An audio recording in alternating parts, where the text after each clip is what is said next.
This week from the global lane. On the home front, big changes at Foggy Bottom and Langley. How Mike Pompeo as Secretary of State and the first woman to head the CIA may change the world. Where in the world Africa? Sinner or saint? This woman brought medical care to tens of thousands in Africa and was hailed as a hero. But she died with a dark and disturbing secret from her European past. Love and marriage in India. Like their American counterparts, some young people there are now abandoning centuries of family tradition. We'll set it straight on America's great political and social divide. Are we becoming a nation of tribes? And I'll drive it home on Trump's firing of the Secretary of State. Bye-bye, Rex, we barely knew you. And it's all right here, right now, from the global lane. President Trump's decision to make a change at Foggy Bottom will definitely change global policies pursued by the United States. If confirmed, Secretary of State Tillerson's replacement, CIA Director Mike Pompeo, will likely take a harder line against America's competitors and adversaries around the world. Pompeo is a Christian and a passionate supporter of Israel.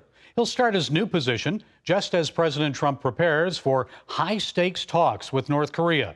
National security correspondent Eric Rosales brings us the outlook at the State Department. President Trump, citing ongoing disagreements, led the decision to choose a new Secretary of State. The president pointed specifically to areas including North Korea diplomacy, steel and aluminum tariffs, and the Iran nuclear agreement. I actually got along well with Rex, but really it was a different mindset. It was a different thinking. As Tillerson gave a timeline for his departure, he addressed State Department accomplishments, adding more work needs to be done, specifically with Russia, China, and Syria. I'll now return to private life as a private citizen, as a proud American, proud of the opportunity I've had to serve my country. God bless all of you. God bless the American people. The man to replace Tillerson, Mike Pompeo, will face a confirmation process from the same senators who voted to confirm him as CIA director. Pompeo, a West Point graduate and former congressman, is a fierce critic of the Iran nuclear deal and strong supporter of Israel. Also known as a devout Christian, Pompeo is a member of the White House Bible study. President Trump is an outspoken fan of Pompeo, who personally briefs the commander-in-chief on a regular basis. We're always on the same wavelength. The relationship has been very good, and that's what I need as Secretary of State. On Capitol Hill, Senator Marco Rubio, who voted for Tillerson despite objections to his Russia ties, called Pompeo an excellent choice. I know him very well. He's uniquely positioned and prepared, and I think he'll be a great Secretary of State. I'll be an enthusiastic supporter. Democrats paint a different picture. There's a difference between being a CIA director, which is about exerting covert activities throughout the world and gathering intelligence, and the art of diplomacy. And he has to show us that he can exhibit those skills. Betnam Ben Talablu of the Foundation for Defense Democracies hopes the administration capitalizes on the timing. He adds the shuffling taking place at Foggy Bottom could be positive for U.S. diplomacy. I think if there is any diplomacy between the U.S. and North Korea, it must be, again, on American terms, and we must share the definition of denuclearization. We can't have one definition in Washington and one definition in Pyongyang. And Pompeo, to me at least, strikes me as the kind of person who would want to stick to that definition. The president's move opens the door for CIA longtimer Gina Haspel, who, if confirmed, would become the first woman to lead the spy agency. This is a person who's actually been able to work her way up from the ground up, and she started off as a CIA agent, and she's worked her way through the administration, and she is one who has the support of the men and women of the CIA. I'm hearing that a lot of people actually are ecstatic about her becoming the next leader for the CIA, and that's something very good for the agency. As we know, the agency has had its black eyes over the years, and this is something where she can actually bring some real change. And it's great to see a woman in the top position there. You know, as we all know, Hillary Clinton had recently said that President Trump actually hates women and degrades them and doesn't put them in any position of power. So this is just an example of how the left again was wrong on a situation like this once again. The president wanted this change at Foggy Bottom and CIA, a new team prior to his late spring face-to-face meeting with Kim Jong-un. So why Pompeo, and what kind of change is the president looking for? Well, this is actually a very good change, and the timing of it couldn't have been any better. I mean, we're dealing with tariffs right now. We're dealing with North Korea and the negotiations that are taking place with North Korea. That is something that Tillerson was never on the table with when we looked at this. Tillerson always had odds for months with President Trump over the North Korea and the handling of that situation. And Pompeo is just a tremendous pick, and it's a tremendous pick for evangelical Christians as well. I mean, he is very pro-Israel. He was spoke out against the Iran nuclear deal. This is just a real good pick for President Trump. And a very devout Christian, I might add. He's definitely a friend of Israel, so how do you think that is going to affect peace talks and negotiations, and especially the whole Jerusalem move of the embassy and so forth? You know, getting back to Israel and the Israeli government, Pompeo is the type of individual who can really bring a stance there. He is actually, it was just last February where he actually spoke at met with Palestinian President Abbas and told him about trying to get negotiations with Israel. He's also spoken out at a number of Israeli organizations, one of which was a dinner last November. It was Our Soldiers Speak. That is where they actually, a nonprofit organization that brings Israeli soldiers. And he talked about the importance there of bringing United States together and continue to keep our strong allies together in order to bring an end to this tyranny that's taking place against the Israeli people. And I know the president has always said that he felt this nuclear deal with Iran was the worst deal the United States has ever negotiated. I think Pompeo thinks the same way. Yes, he does. What do you know about that? No, he had actually said that the nuclear deal was a bad deal for the United States. It actually only favored Iran and favored the increase of nuclear arms in the area, and that is actually something that President Trump wants to get a hold of. How about Russia? How might Pompeo at state affect relations with Putin? I know he favored the economic sanctions against Russia. He did favor the economic sanctions against Russia. We have, especially with Vladimir Putin just recently talking about his hypersonic missile that can end up hitting the United States. This is something that has been very tough for the United States to swallow. But at the same time, Tillerson has just been kind of just sitting back and not necessarily even dealing with this Russia incident. And Pompeo will actually be able to go directly to Putin and deal with him. When we think of missionaries and medical professionals called to help the people of Africa, we often think of Christian heroes of the faith, like Dr. David Livingstone. But there have been countless others, many whose stories you probably haven't heard, but people who have truly made a big difference in changing African lives. One such person was Dr. Ann Sparry.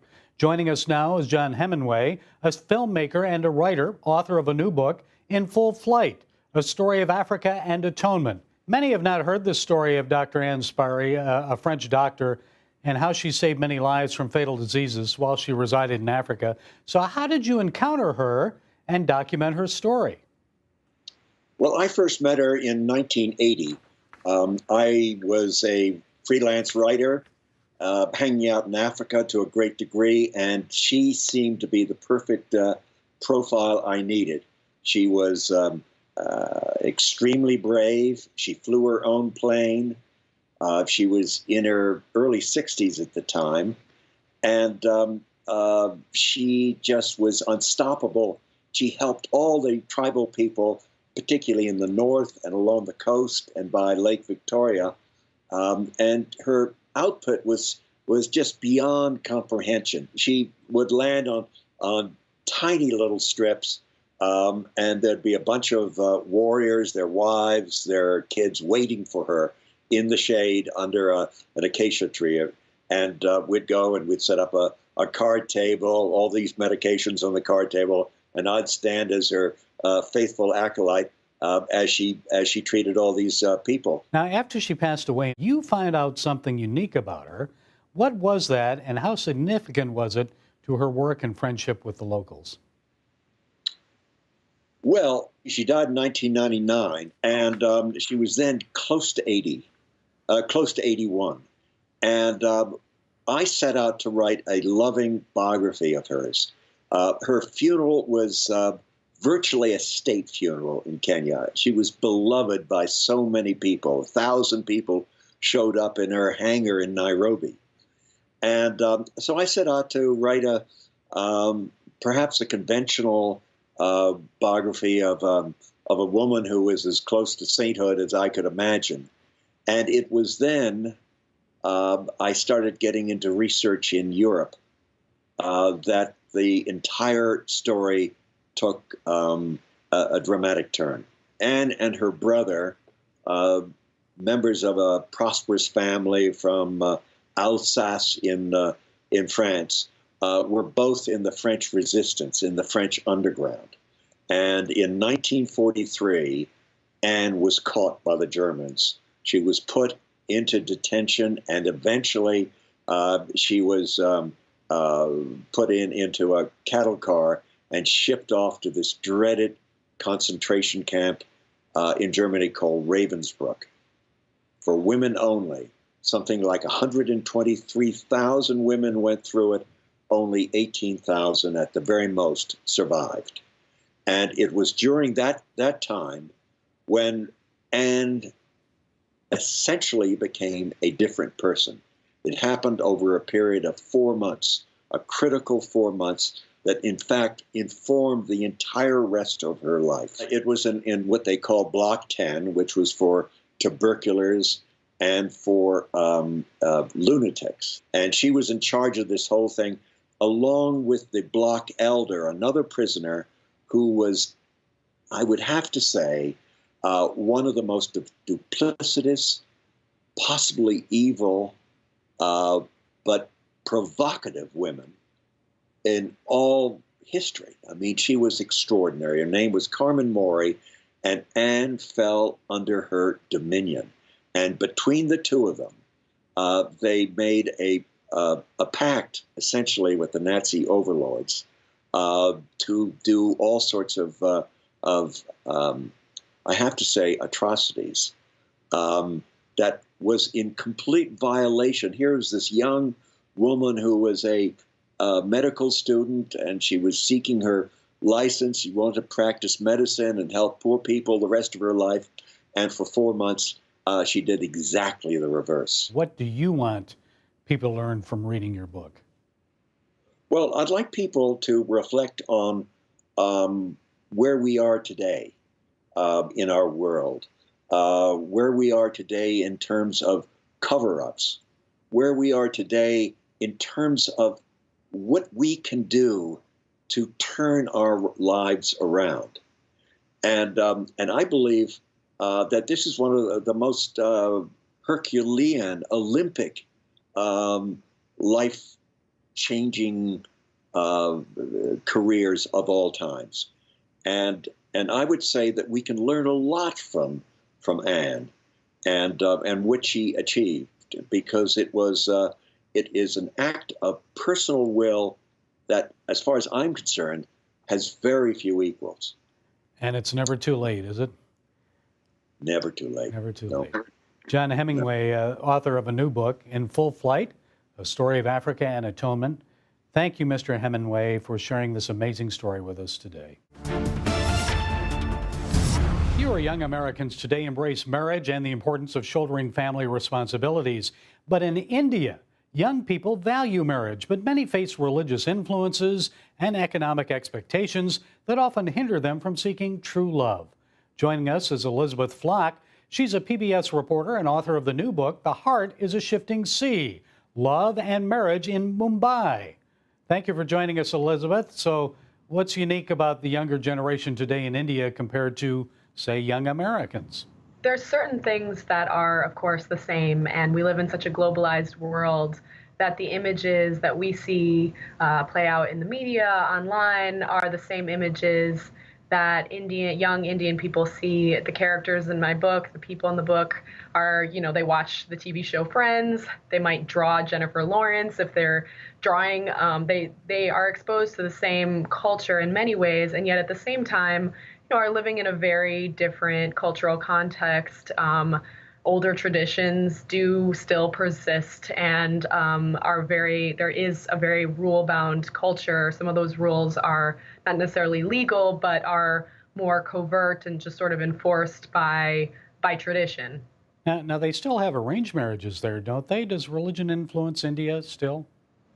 Yeah, arranged marriages still make up about 60 to 90% of marriages in India. There's no great statistics on that, but that's what that believe. So that's the vast majority. Certainly, religion comes into play. Interfaith marriages, marrying someone from an opposite religion, is still very stigmatized, and many parents do not want their kids marrying someone from a different religion. So many arranged marriages are marrying someone who's also Hindu or who's also Muslim. Are we seeing more Hindus and Christians intermarry, Muslims also in India compared to the past? There definitely is more intermarriage. There are more young people saying that they're going to go against their parents' wishes and have interfaith marriages, but that can have very bad consequences. There are still honor killings where people kill a woman who's getting married to someone, or the person she's marrying, for marrying across religious boundaries. When I lived in Mumbai, I remember one family held a mock funeral for their daughter because she was Hindu and marrying someone who was Muslim. Wow, that's amazing. Also, I guess if they marry outside their caste? Yeah, absolutely. The caste system is not as sort of talked about openly as it once was, but it still does play a role, especially in religion. One of the couples in my book, the woman Parvati loved a Christian boy, and he was not a Brahmin, which she was, which is of the highest caste, and her parents absolutely said that she could not marry him because he was not another Brahmin. And so they said, you can choose who you want, but he has to be another Hindu and he has to be another Brahmin. So even though they may say, okay, you can marry outside your faith, don't marry outside the Brahmin caste.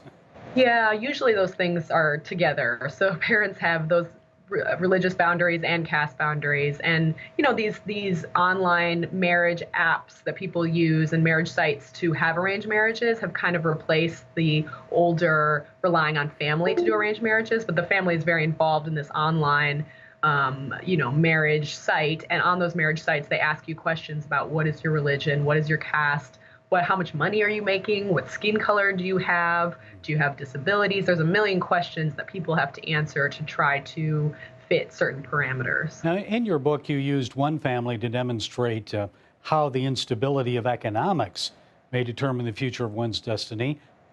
Yeah, I mean, there is so much economic change in addition to social and cultural change in India right now. I mean, people are so upwardly mobile. The middle class is certainly growing. And as people get more money, perhaps there is a bit more moral freedom about what they can do. But there is still very much, even in the middle class, even as people, move up the economic ladder and get more money, there still is a lot of these rules about who you can and cannot love.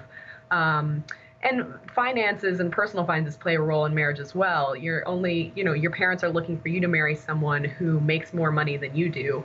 And so those kind of negotiations about how much you make, how much your partner is going to make, is very much a part of the process in arranged marriages. So what's the attitude towards marriage today in India? Is it changing? I know in America we're seeing a lot of millennials and younger people forego marriage. Some are delaying it because of career and so forth. How's it changing in India? Rural India very much is more tradition bound, but certainly in cities where you have increasingly progressive young generation, we're seeing some of the same changes. There are more women having premarital sex, having sex outside of marriage. And that is increasing, although that's probably a very small number that's increasing. Most people are still getting married. They are still having arranged marriages. They are still sticking with those marriages, even if they're unhappy. But the divorce rate certainly is rising. Okay, Elizabeth Flock, we appreciate you giving us some insights and a look into marriage in India. You're author of the new book, The Heart is a Shifting Sea, Love and Marriage in Mumbai. Thanks for joining us, Elizabeth. Thank you. After the mass shooting at a Florida high school, gun control efforts gain new momentum. Florida recently enacted tougher gun restrictions into law, and some rather loud voices and demonstrations from student activists may have made the difference. Amy Tra is a professor of law at Yale Law School. She's author of the book Political Tribes, Group Instinct, and the Fate of Nations. Professor Tra, thanks for joining us. So why did you use the word tribe in your book title? What are you suggesting? Well, we're human beings are very tribal. That's just, we're hardwired to want to belong to groups, and that can be fine. Sports groups, church groups, family. The problem is when tribalism takes over the political system. And that's what we're starting to see today, because once people connect to a tribe, you want to cling to it and defend it no matter what. And you also start seeing everything through the lens of your group. And facts start not to matter. For example, with the shootings, the mourning of the children, the victims, was barely over when suddenly both sides of the political spectrum retreated into their tribes, started to call each other names, and that little bit of progress, that we're trying to make often is just stopped. I've been reporting for over 40 years now, and I've never seen anything quite like this, covering politics and so forth. It seems that younger Americans especially are seeking identities through multiple social media platforms. So how significant is that in influencing their behavior and their political activism? It's extremely significant, along with cable news. What's happening is that Americans, there used to be a much more of an overlap between even Republicans and Democrats. They would have more similar views on immigration, on religion, all kinds of things. But right now, everything is much more extreme. For example, the Democrats' views on immigration is way more extreme. The Republicans is extreme at the other end. And the young people, when they go onto social media, they basically just pick people that have their views already. And they get ads about things, about movies and books that are already their point of view. So they just get more and more entrenched. And often, in order to get the most likes or the most clicks, it's not good to just come up with a moderate, reasonable point of view. Look, we are playing with fire here. Sometimes it might just feel good to make the other side feel bad, but we're really talking about our country and whether America can stay America. It seems like there isn't dialogue anymore and reasoned, gentlemanly debate. I think it's extremely important that we be able to talk to each other. Right now, we're at the point where we see people who voted for the other side, not just as people we disagree with, that we want to debate with and argue with, but instead as immoral people, evil enemies, not American, or people of different religions can have their religious identities flourish, and yet they can still be American. And that's what we need to get back to. We don't need to choose. It's not like we need to, force assimilation and not let these subgroups flourish. We have the formula, we have the apparatus, but it's just that there's a lot of hostility right now, and people almost don't want to reach out to the other side. Yeah, I can't help but think that social media has aggravated a lot of this and has caused this polarization, all these multitude of voices. So how is all this likely to affect the fate of the American nation then in the years ahead? You and I know a nation divided cannot stand. So what do you think? I think we need more voices like perhaps yours, and I actually think they're often quieter, the wiser voices. Actually, I think that religious groups can often do a lot if they can be a bridge, and other voluntary associations that America has always had so many of that would be cross-cutting. That is an organization that isn't just all one race or all one political party or all one view about immigration. And we're getting to that point where people are just separating into two rigid camps. And we're all Americans, are we not? We are. Yes. As an immigrant's daughter, my parents love this country. They were liberated by Americans in the Second World War in the Philippines. And, they just want to get back. I mean, we're a minority, but it was always like this was the country that gave us opportunity. We love the values of the Constitution. It's the values of the Constitution and just humanity that really should unite this country, not these subgroup identities. And so we do need to, I think we all need to elevate ourselves. All of us can be very angry at different points. And I think we have to, even individually, have the will to say, you know what, I'm going to try to see this other person as a human being, as a fellow American. And I think we need more professors like you. So thank you, Amy Trua. Thanks for your insights today. Thank you so much for having me. President Trump has fired his Secretary of State, Rex Tillerson, and to that, I say good riddance. On China, North Korea, Israel, and Iran, Tillerson resisted the president's agenda every step of the way and even worked to undermine the president's policies. Tillerson opposed the moving of the U.S. Embassy from Tel Aviv to Jerusalem, a law, by the way, enacted by the U.S. Congress nearly 20 years ago. Well, he said such a move would endanger American diplomats in the Middle East and undermine the Palestinian peace process. Mr. Secretary, do you really think this president would endanger American lives and fail to send help like Barack Obama and Hillary Clinton did when Ambassador Chris Stevens came under attack at Benghazi? Remember that? As for undermining the peace process, the Palestinian leadership has done a pretty good job of that one over the years. So, Mr. Tillerson, I know you've only served as Secretary of State for about a year, but I really can't think of anything that you've accomplished that distinguishes you from your predecessors, except maybe your stacking of the State Department with anti-Trump bureaucrats. On Iran, you've worked hard to keep the United States committed to that Iran nuclear deal, even though this president still believes it's the worst agreement ever negotiated by the United States. So why would you work against the president with our European allies and others when you know he wants out of that Obamacare deal? American voters have grown tired of globalist agreements that favor everyone but the people of the United States. That's one reason why they elected Donald Trump president. If voters don't like what Trump does, they won't re-elect him. But if any cabinet member finds they just can't support the president's views, then they need to leave. You, Mr. Tillerson, didn't do either. So the president was forced to fire you. I actually got along well with Rex, but really it was a different mindset. It was a different thinking. Tillerson really didn't take a tough stance against Russia, and he even soft-pedaled the president's fire and fury warning to North Korea. Remember that one? But the president will meet face-to-face with Rocket Man Un sometime this spring. That historic development is because of Trump, not Tillerson. It was also rumored that Tillerson once privately called the president a moron.